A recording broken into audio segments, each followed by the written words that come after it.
যুবভারতীতে গত শনিবার যে তুলকালাম হয় তা নিয়ে মুখ খুলেছেন আরও এক তৃণমূল বিধায়ক।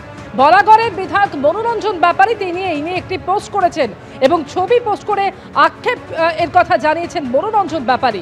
মেসির গায়ে গায়ে সবসময় থাকতে হবে এটার দরকার ছিল না, অনেক চেষ্টা করে মেসিকে দেখতে পেলাম না, বিধ্বস্ত যুবভারতীর ছবি পোস্ট করে এমনই আক্ষেপ মনোরঞ্জন ব্যাপারীর। চূড়ান্ত ব্যবস্থা যা হলো তা বাংলার জন্য সম্মানজনক নয়। হুটখোলা গাড়িতে মেসিকে ঘোরালেই এটা হতো না, বিরোধীরা হাতে অস্ত্র পেয়ে গেল বলছেন খোদ তৃণমূল বিধায়ক।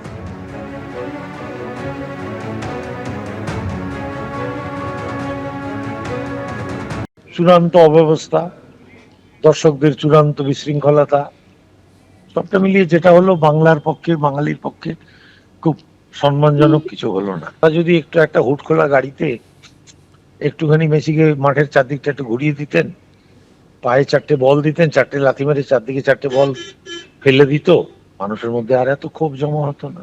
একদম মেসির গায়ে গায়ে ঘেঁষে সর্বক্ষণ থাকতে হবে এটা তো কোনো প্রয়োজন নেই। একটা ছবি তুললো, সরে গেল, সারাক্ষণ তার সঙ্গে সেটে সেটে ঘুরে বেড়ানো একদল লোকের যে 500 জন আমার ধারণায় যেসব ছবি তুলে বেড়াচ্ছিল 500 জন হবে। দলের নেতা মন্ত্রী আমি এরকম ভাবে কিছু বলতে চাই না, শুধু এটা বলতে চাই যে এটা একটা সুন্দর ব্যবস্থা করা যেত। একটা উঁচু একটা মঞ্চ যদি করতো, সেই মঞ্চটার উপরে মেসি উঠে দাঁড়ালে তাও সবাই দেখে নিত। আমারও তো খারাপ লেগেছে যে এতগুলো পয়সা খরচা করে গাড়ি ভাড়া করে গেলাম, সারাটা দিন ওইখানে একটু এক ঝলক একটু দেখতে পেলাম না। আমরা আমাদের যে বিরোধীরা তাদের হাতে একটা তুরুপের তাস তুলে দিলাম। যুবভারতীর বিশৃঙ্খলা নিয়ে মুখ খুললেন মনোজ তিওয়ারি। আমি স্টেডিয়ামে যাইনি, আমি আগে থেকেই জানতাম এরকম পরিস্থিতি হতে পারে, মন্তব্য করেছেন রাজ্যের ক্রীড়া প্রতিমন্ত্রী মনোজ তিওয়ারি। বাইরে থেকে বলাটা অনেক কঠিন, কেন আমি স্টেডিয়ামে যাইনি। আর আমার পোস্টে আপনারা হয়তো দেখেছেন, আমার আগে থেকে আভাস ছিল কি এরকম একটা পরিস্থিতি হলেও হতে পারে। কেন যিনি এনেছেন তার একটু ইতিহাস যদি খুঁজে বার করা যায়, এর আগেও মার্টিনেজকে এনেছিল, মারাদোনাকে এনেছিল, আর কাফুকেও এনেছিল। তো তখন একটা দুটো ইভেন্ট করার পর আমি বুঝতে পেরেছিলাম কি কিভাবে এই ইভেন্টগুলো হয়। তো সেই ক্ষেত্রে আমি যাইনি, আমার গাট ফিলিং বললো কি যাওয়া উচিত হবে না। লিওনেল মেসি কলকাতা এলেন কিন্তু অর্জুন পুরস্কার প্রাপ্ত সাংসদ প্রসূন বন্দ্যোপাধ্যায়কে দেখা গেল না। কেন দেখা গেল না প্রসূন বন্দ্যোপাধ্যায়কে? এবং আপনাদের জানিয়ে রাখবো যে সল্টলেক স্টেডিয়ামে মেসির 70 ফুট স্ট্যাচু ভার্চুয়ালি উদ্বোধন হলো। উপস্থিত ছিলেন প্রাক্তন ক্রিকেটার এবং সিনেমার তারকারা, কিন্তু প্রসূন বন্দ্যোপাধ্যায়কে কেন দেখা গেল না এই প্রশ্ন তুলছেন শত্রুঘ্ন সিনহা।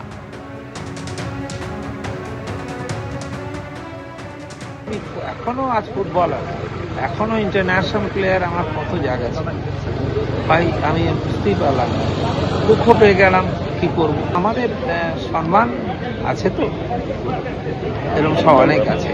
আমি আছি, বাবলু আছে, গৌতমদা আছে, সব কত কত প্লেয়ার। একটা কার্ড যদি তাদের হাতে ধরিয়ে দিয়ে সুন্দর করে করতো তাহলে আমার খুব আনন্দ হতো। খুব দুঃখ পেয়েছি, আমি এখান থেকে পালিয়ে গেছিলাম, যেয়ে দেখি আমার কার্ড নেই, আবার রাত্রেবেলায় প্লেনে চলে এলো। দুর্ভাগ্য, আমার কিছু করার নেই।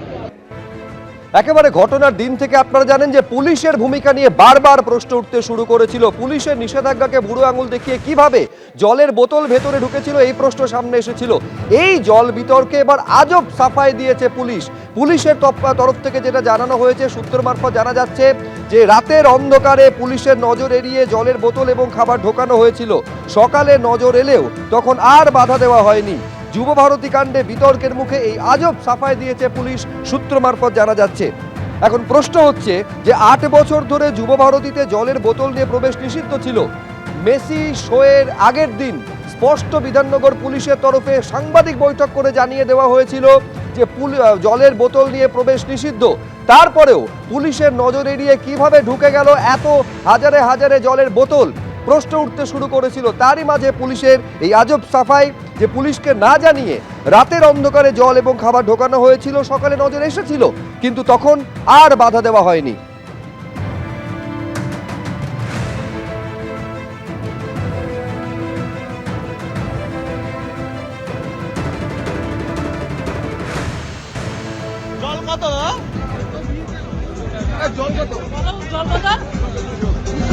দুশো টাকার জল খাও 20 টাকা করে 35 টাকা বাইরে 200 টাকা একটু কম করে আমরা তো খাবো 200 টাকা দিয়ে জল খাবো হিমালয় দিয়েও হতো। এইবার আপনাদের শোনাবো শুক্রবার কি বলেছিলেন অনিশ সরকার, যিনি বিধাননগরের ডিসি। দেখুন, জলের ব্যবস্থা ভেতরে আছে, সেই জন্যে কোনো রকম জলের বোতল আনার প্রয়োজন নেই। ভেতরে স্টেডিয়ামের ভেতরে পর্যাপ্ত পরিমাণ জলের ব্যবস্থা থাকবে। জল কেউ প্লিজ আনবেন না। কোনো জলের বোতল যদি আমরা গেটে দেখি তাহলে আমাদের কিন্তু সেই জলের বোতলটা আমরা অ্যালাউ করতে পারবো না। এগুলো আমাদের তরফ থেকে বেশি কিছু পয়েন্ট আছে। টিফো আনবেন না, সেটা কিন্তু কালকে অ্যালাউড নয়। এবং খুব বড় ব্যানার কিছু যেন না আনে কেউ, এটা আমরা অনুরোধ করব। এছাড়া যে জিনিসগুলো সবসময় বারণ করা হয়, সিগারেট বা ওই দেশলাই কাঠি বা কোনো রকমের এমন জিনিস যেটা ফাটতে পারে, পটকা বা সেই ধরনের জিনিস যেটা ইনফ্লেমেবল জিনিস, সেগুলো প্লিজ আনবেন না। আর একেবারে পুলিশের তরফে স্পষ্ট নিষেধাজ্ঞা আনুষ্ঠানিকভাবে জানিয়ে দেওয়ার পরেও বা বোতল জলের হাজার হাজার বোতল ঢুকেছিল, শুধু নয় 10 গুণ 15 গুণ দামে তা বিকিয়েছে, যা নিয়ে বিতর্কে আরো ইন্ধন জুগিয়েছে পুলিশের এই আজব সাফাই যে পুলিশ সকালে দেখেছিল কিন্তু তারপরে কোনো ব্যবস্থা নেওয়া হয়নি। আর এই নিয়ে পুলিশের ভূমিকা এবং সরাসরি রাজ্যের শাসক দলকে নিশানা করেছে বিরোধীরা। পরপর আপনাদের শোনাবো বিরোধী দলনেতা কি বলেছেন এবং কি বলছেন সিপিএম নেতা শতরূপ ঘোষ। পরপর দেখুন। পুলিশ তদন্ত করবে না। 20 টাকার বোতল 200 টাকায় বেচেছে, 10 টাকার চিপস 100 টাকায়, সব অরূপ আর সুজিতের লোকেরা। পুলিশ এদের ধরবে নাকি? পুলিশের হাতে তদন্ত রাখা যাবে না, ওই জন্যই হাইকোর্টে গেছে। ক্রেটের পর ক্রেট জল ঢুকিয়ে নেওয়া যায়, জলের বোতল ঢুকিয়ে নেওয়া যায়, তার মানে চাইলে রাত্রে যুব ভারতের মধ্যে কেউ চাইলে একটা বোমও ঢুকিয়ে নিতে পারতো, বিস্ফোরণ ঘটিয়ে মেসিকে মেরেও দিতে পারতো। আর তারপরে মমতা ব্যানার্জি মেসির পরিবারকে 2 লাখ টাকা ক্ষতিপূরণ আর একটা হোমগার্ডের চাকরি দিতেন। ঘটনাটা কি ঘটেছে, ওখানে জল বিক্রির নাম করে অরূপ বিশ্বাসের ইলেকশন ফান্ডের টাকা তোলা হচ্ছিল। প্রথমে যুব ভারতীর ভেতর জলের বোতলকে নিষিদ্ধ করা হলো, বলা হলো যে ভেতরে জলের ব্যবস্থা থাকবে, কোনো ব্যবস্থা রাখা হলো না। একদিনে যুব ভারতী থেকে তোলা হয়েছে, অরূপ বিশ্বাসের লোক তুলেছে, অরূপ বিশ্বাসের হয়ে ইলেকশন কদিন পরে ভোট আসছে, ইলেকশন করবে বলে। সুতরাং তৃণমূল কংগ্রেসের জোচ্চুরি কালোবাজারির এর একটা উদাহরণ হচ্ছে এই ঘটনাটা। বিরোধীরা যখন একযোগে শাসক দলকে নিশানা করছেন তখন শাসক দলের কি প্রতিক্রিয়া, তৃণমূলের রাজ্য সাধারণ সম্পাদক কুণাল ঘোষ কি বললেন দেখব। তো সাধারণ ম্যাচগুলোতেও তো বোধহয় এই জিনিস দেখা যায় না। আবার শোনা গেছে সেগুলো আবার বহুমূল্য ছিল, বহুমূল্য। তো এখন আয়োজকদের তরফে তো বিরাট গাফিলতি বারবার দেখা যাচ্ছে। তারা কোনো ধরাকে সরা জ্ঞান করেছেন। তারা কখনো অভিযোগ আসছে ক্রীড়ামন্ত্রী আগের দিন 4 ঘন্টা বসেছিলেন, ফোন করা সত্ত্বেও তারা এসে বলেননি যে কি কি প্রোগ্রাম শিডিউল কিভাবে কি হচ্ছে। আবার পুলিশের বৈঠকগুলো তারা সিরিয়াসলি নেননি, একটা চরম ঔদ্ধত্য দেখিয়ে বেরিয়েছেন। এবার রাতে যদি তারা এইসব পারমিশন দেন বেশি মুনাফার জন্য, এগুলো গরিত অপরাধ। আবার সকালে এত সকাল থেকে লোক ঢুকেছে, সেই সময় আবার যদি পুলিশ বাধা দিত তখন আবার কোনো নতুন সিন ক্রিয়েট হতো কিনা সেটা পুলিশ ভালো বলতে পারবে সেই পরিস্থিতি কি ছিল। কিন্তু মাঠে এই জল ঢোকা বা মাঠে জলের বহুমূল্য ওই বোতল, এগুলো মানে একদম ঘোরতর অপরাধ।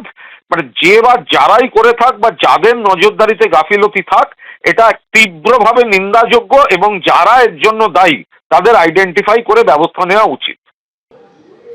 আর এখানে প্রশ্ন বারে বারে উঠছে পুলিশের ভূমিকা নিয়ে। মেসির মতন যখন একজন বিশ্ববিখ্যাত খেলোয়াড় তিনি আসতেন, সেখানে পুলিশের নিরাপত্তার প্রশ্নে এত দায় সারা মনোভাব কেন?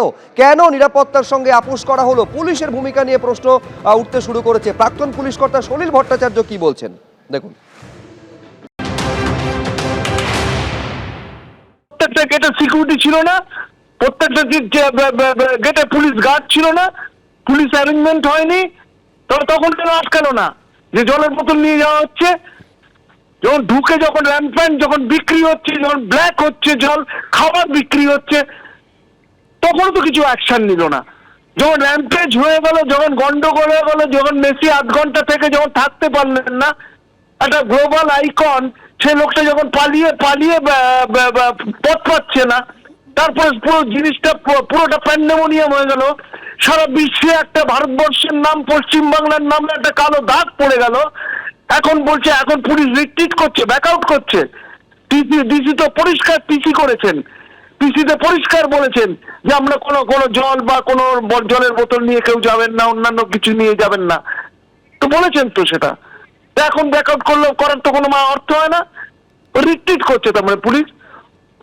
এবিপি আনন্দ, এগিয়ে থাকে, এগিয়ে রাখে।